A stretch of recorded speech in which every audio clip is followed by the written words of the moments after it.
Assalamualaikum warahmatullahi wabarakatuh. Shalom, Om Swastiastu, Namo Buddhaya, salam kebajikan.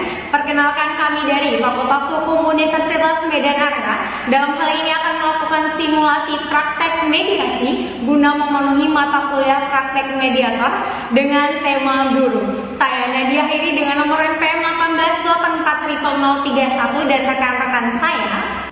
Perkenalkan, nama saya Indah Melinda, NPM 1884000253. Perkenalkan, nama saya Bethesda, NPM 18840063. Perkenalkan, nama saya Alvin Ju dengan NPM 18840089. Perkenalkan, nama saya Dewa Rohit, NPM 1884000177. Perkenalkan, nama saya Ridho Ahmad Aulia, NPM 1884000009.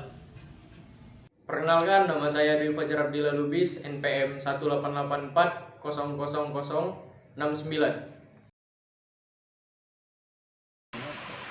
Selamat siang semua, perkenalkan saya Nadia Hairi, SMH, selaku mediator yang kedua belah pihak pilih untuk menyelesaikan perkara ini. Sebelumnya, saya ingin kedua belah pihak untuk memperkenalkan diri terlebih dahulu, dimulai dari penggugat. Silakan. Baik Bu, terima kasih. Nama saya Alvin Ju, saya sebagai penggugat pertama PT Nusantara Tbk. Baik, terima kasih Bu. Nama saya Indah Melinda, sebagai penggugat 2 terhadap PT Nusantara Tbk. Perkenalkan Bu, saya Dewa Rohit terhadap PT Nusantara Tbk sebagai penggugat ketiga. Baik, saya Ridho Ahmad Aulia sebagai kuasa hukum atas Bapak Alvin, Ibu Indah, dan Bapak Dewa. Baik, selanjutnya dari pihak tergugat. Ya, saya Dwi Fajar Abdillah Lubis, saya dari Direktur dari PT Nusantara Tbk sendiri. Baik Bu, terima kasih. Nama saya Bethesda, saya sebagai kuasa hukum dari PT Nusantara Tbk. Baik, terima kasih. Sebelum kita mulai lebih lanjut, saya akan menjelaskan terlebih dahulu, yakni berdasarkan Peraturan Mahkamah Agung Nomor 1 Tahun 2016 tentang prosedur mediasi di pengadilan berdasarkan Pasal 4, bahwa semua sengketa perdata yang diajukan ke pengadilan termasuk perkara perlawanan atau verzet atas putusan vertek dan perlawanan pihak berperkara maupun pihak ketiga terhadap pelaksanaan putusan yang telah berkekuatan hukum, maka wajib terlebih dahulu diupayakan menyelesaikan melalui mediasi kecuali ditentukan lain berdasarkan Mahkamah Agung ini. Mediasi adalah cara penyelesaian sengketa melalui proses perundingan untuk memperoleh kesepakatan para pihak dan dengan dibantu oleh mediator. Nah, sebelum itu saya akan menjelaskan tata cara mediasi kita pada hari ini. Yang pertama, bahwa dalam hal ini saya selaku mediator akan bersikap netral dan hanya memberikan waktu pada kedua belah pihak dengan waktu bicara yang sama untuk merundingkan duduk perkara kita pada hari ini. Yang kedua, saya akan mencari titik masalah dari permasalahan antara kedua belah pihak. Yang ketiga, saya akan menjadwalkan agenda pembicaraan dan pelaksanaan yang terjadi di antara kedua belah pihak ini. Selanjutnya, apabila negosiasi ini berakhir mendapatkan kata sepakat dari kedua belah pihak, maka nantinya akan dibuat akta perdamaian atau akta vandading yang menyatakan bahwa mediasi ini berhasil dan ditandatangani oleh kedua belah pihak. Selanjutnya, baik kedua belah pihak, apabila kedua belah pihak setuju, maka ini akta vandading ini akan ditandatangani oleh kedua belah pihak. Baik, apakah kedua belah pihak setuju? Setuju.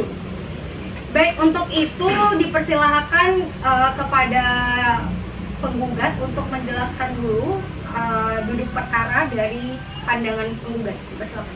Kalau dari saya sendiri kan Bu, terima kasih sebelumnya. Saya kan sebagai penggugat pertama. Nah, saya dan rekan-rekan juga sama nih posisinya di PHK di hari dan tempat yang sama gitu, di PT Nusantara Tbk. Nah, jadi kalau saya sendiri Bu, lebih spesifiknya di sini saya sudah lama.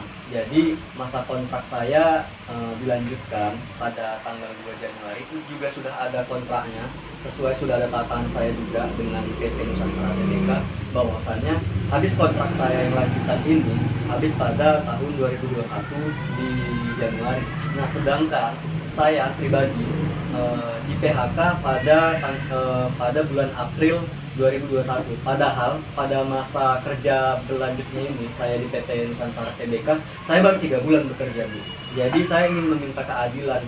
Bagaimana caranya sedangkan dalam kontrak saya itu 1 tahun dan di PHK di 3 bulan pada berjalannya pekerjaan saya itu. Sedangkan saya memiliki pencapaian yang baik di tempat kerja dan saya juga bisa dibilang senior di sini, lanjutan gitu kan Bu, logikanya. Kenapa saya yang dipilih untuk di PHK? Kan masih banyak karyawan-karyawan lain yang mungkin menurut saya bisa di PHK selain saya.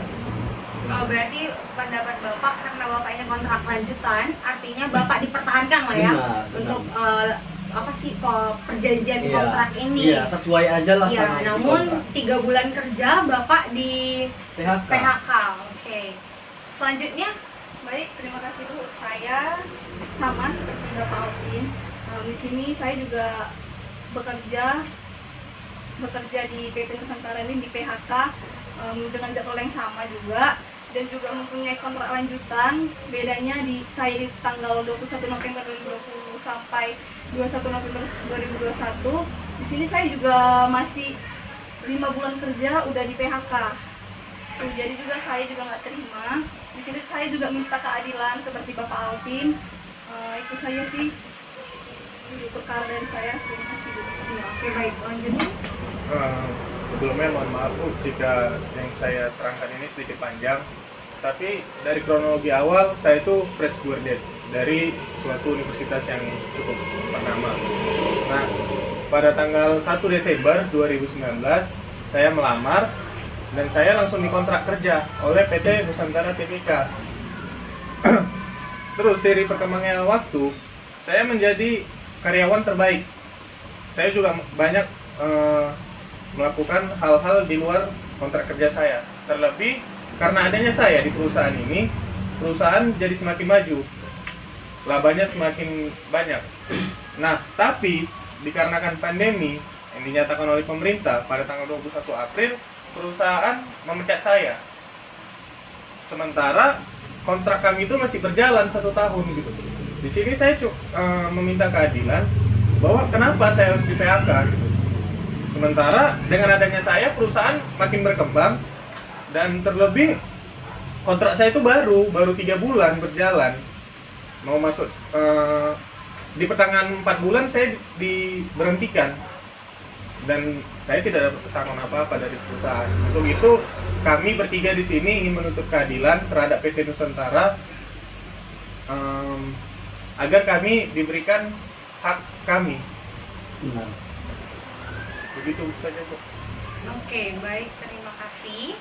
Berarti antara pihak penggugat ketiga ini menuntut keadilan atas PHK sepihak Iya. yang dilakukan Iya, oleh benar, Bu. PT Nusantara. Oke, baik, selanjutnya dipersilakan dari pihak tergugat. Gimana sudut pandangnya? Saya di sini hanya menjelaskan kenapa dan sebabnya saudara-saudara sekalian ini di PHK dikarenakan perusahaan kami ini sedang mengalami krisis keuangan yang makin lama setelah keluarnya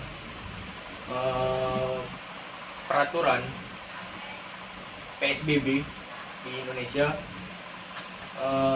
Di perusahaan kami itu mengalami labanya menurun terus, tidak ada kenaikan di bagian keuntungannya, dimana kami juga memecat atau mem-PHK dengan sepihak dikarenakan hal tersebut. Jadi kami bukan sewenang-wenang untuk mem-PHK karena demi keuntungan kami sendiri. Sebelumnya kami mohon maaf.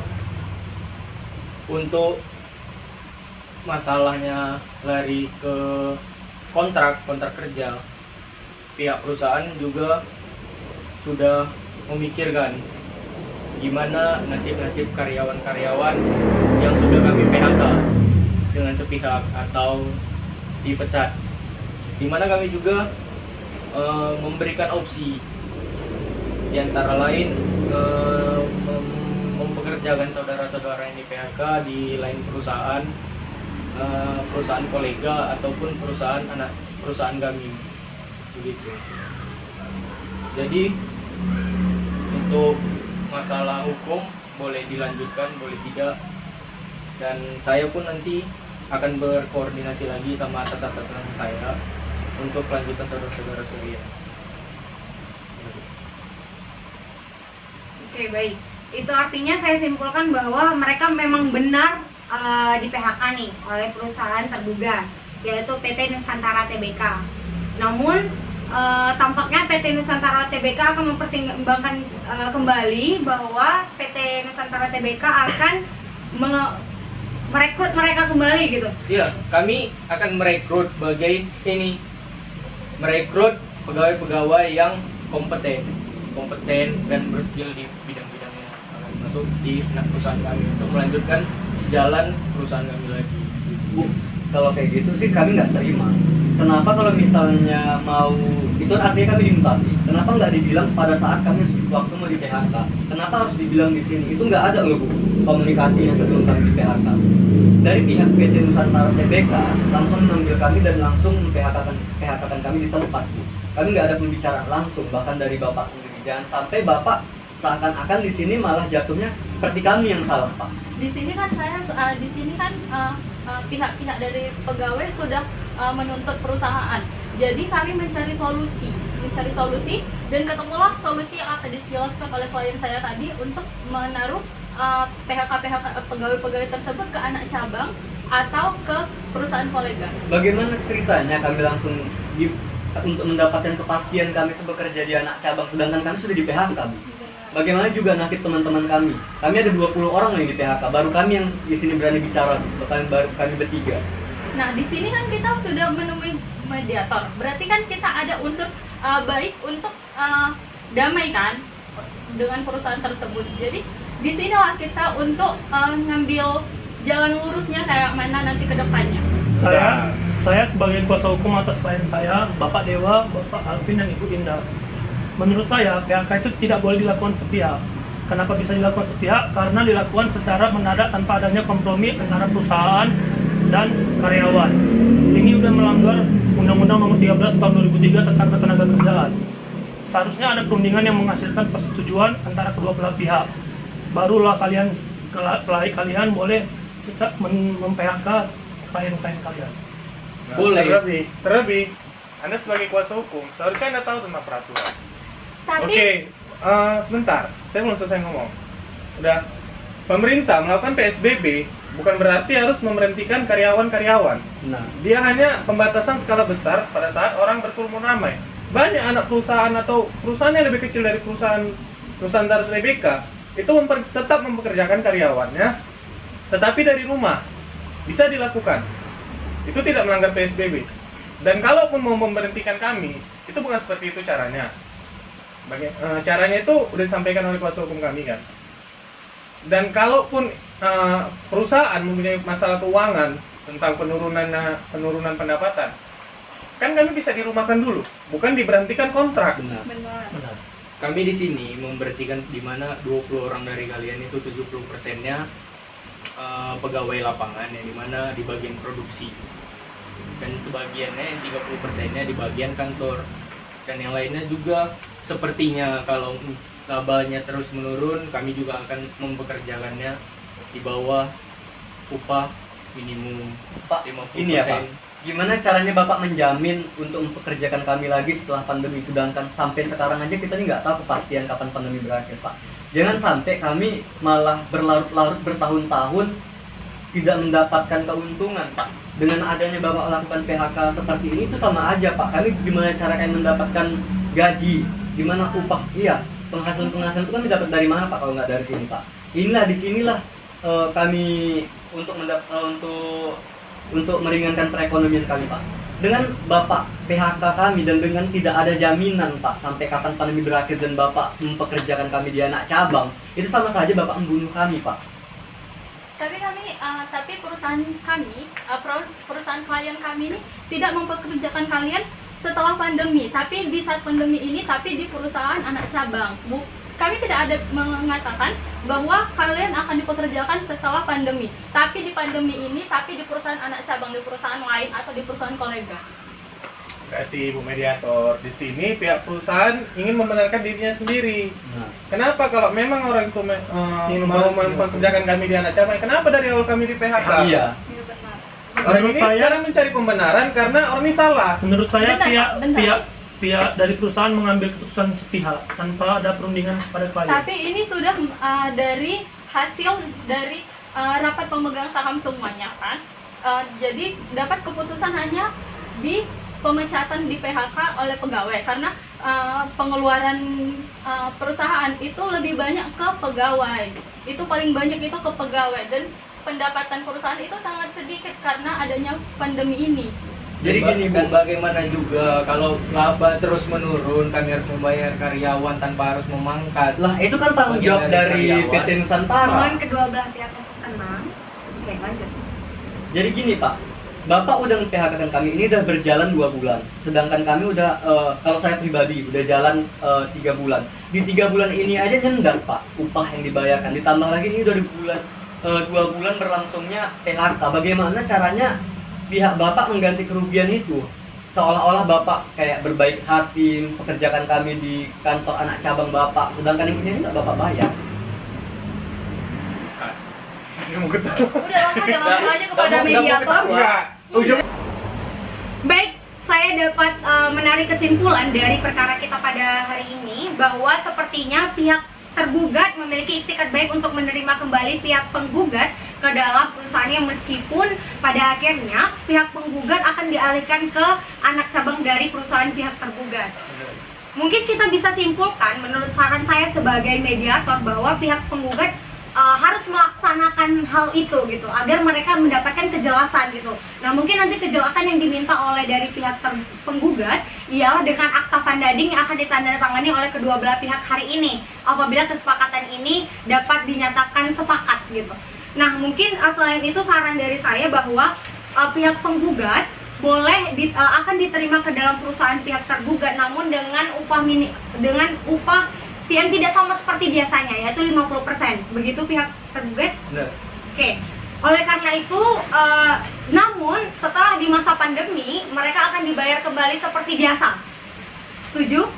Oke. Yang kedua adalah, namun ketetapan masa pandemi selesai itu sesuai dengan peraturan pemerintah ya. Ketika pemerintah mengatakan bahwa pandemi telah selesai, maka otomatis gaji mereka atau upah kerja mereka akan dibayar kembali seperti sebelum pandemi. Begitu, sepakat? Bagaimana pihak penggugat? Begini, masalah yang upah kalian yang 3 bulan yang belum terbayarkan oleh perusahaan akan dirapel saat kalian kerja di bulan pertama. Ya kalau itu saya setuju teman-teman. Kalau gitu saya juga setuju. Saya setuju. Oke, baik, saya bacakan kembali hasil dari mediasi kita pada hari ini dengan kesepakatan bahwa kita nyatakan ya mediasi kita adalah mediasi berhasil dengan yang pertama bahwa pihak penggugat akan diterima kembali ke dalam perusahaan pihak tergugat, namun akan dialihkan ke dalam anak cabang dari perusahaan pihak tergugat yaitu PT Nusantara Tbk. Nah, yang kedua adalah pihak penggugat akan dibayar 50% dari gaji biasanya. Setelah pandemi akan dikembalikan lagi seperti gaji sebelum pandemi, atau pihak penggugat akan dibayarkan upahnya full 100% seperti biasanya ketika telah selesai masa pandemi. Namun selama masa pandemi akan dibayar sebanyak 50%. Nah, yang ketiga adalah ketetapan pandemi ditetapkan oleh pemerintah. Oke, setelah pemerintah sudah menjelaskan bahwa pandemi telah selesai, maka pihak tergugat secara otomatis membayarkan upah gaji dengan full kepada pihak penggugat. Selanjutnya, apabila perjanjian ini dilanggar, maka pihak penggugat ataupun pihak tergugat akan menyelesaikan perkara ini kembali ke dalam pengadilan. Baik, sepakat kedua belah pihak.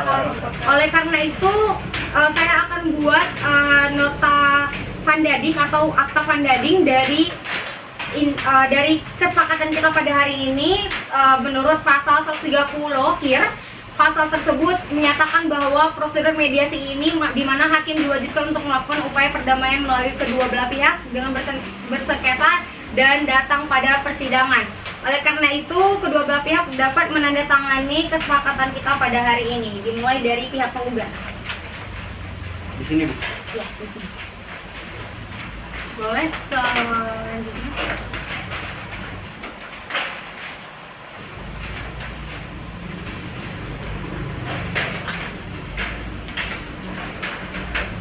Baik, selanjutnya pihak tergugat di sebelah sini. Baik, terima kasih. Terima kasih, mediasi kita pada hari ini dapat dinyatakan dengan mediasi berhasil.